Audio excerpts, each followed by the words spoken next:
ఇప్పుడు ఒక వ్యక్తి మాట్లాడబోతున్నాడు. ఆయన గురించి వ్యక్తి అని చెప్పడం అయితే చాలా తక్కువ.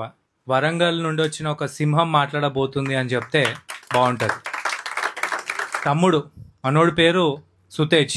ఎవ్వరు ఏడ ఉన్నా లేకున్నా వరంగల్లో మాత్రం మన స్టాప్ స్టూడెంట్ అబ్యూస్ మూవ్మెంట్ ని చాలా గట్టిగా ముందుకు తీసుకుపోతున్నాడు. ఇప్పుడు మన వరంగల్ సింహం మనల్ని అడ్రస్ చేస్తుంది. ముఖ్యంగా ఇండియన్ నేషనల్ యువజన పార్టీ విద్యార్థి సభకు వచ్చిన ప్రతి ఒక్కరికి పేరు పేరున నమస్కారాలు. నా పేరు సుతేజ్. నేను వరంగల్ నుండి వచ్చాను. వరంగల్లో స్టాప్ స్టూడెంట్ అబ్యూస్ మూవ్మెంట్ ని నేను ఇంకా మా ఫ్రెండ్స్ ఉన్నారు, మేము రన్ చేస్తున్నాము. స్కూల్స్ కానీ కాలేజ్ కానీ వెళ్ళినప్పుడు నా కొడుకులు మాట్లాడేది ఒకటి, మీరు మీ పార్టీ పిల్లల జీవితాన్ని నాశనం చేస్తున్నారు.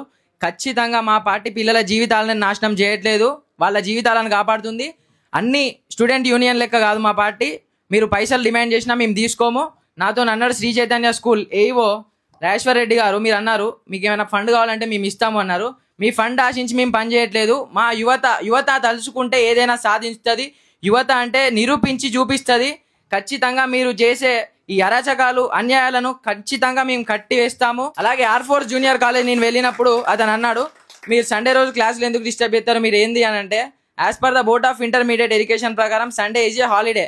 కానీ ఈ ప్రభుత్వం ఏం పట్టించుకోవట్లేదు. వరంగల్ డిఓ గారికి కూడా, వరంగల్ కలెక్టర్ గారికి కూడా లెటర్ సబ్మిట్ చేసిన రోజులు ఉన్నాయి. ఆ ఫొటోస్ కూడా ఉన్నవి.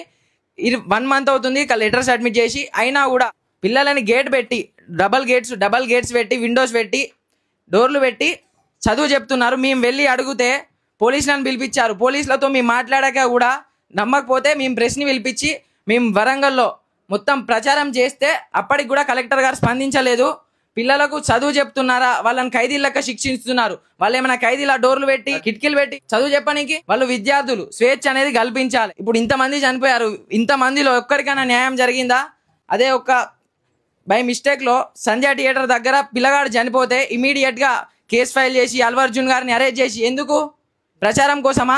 ఈ విద్యార్థులందరికీ న్యాయం జరగద్దా? వాళ్ళు కాదా, వాళ్ళ పేరెంట్స్ కష్టపడట్లేదా? నేను ఒక్కటే ప్రశ్నిస్తున్నాను.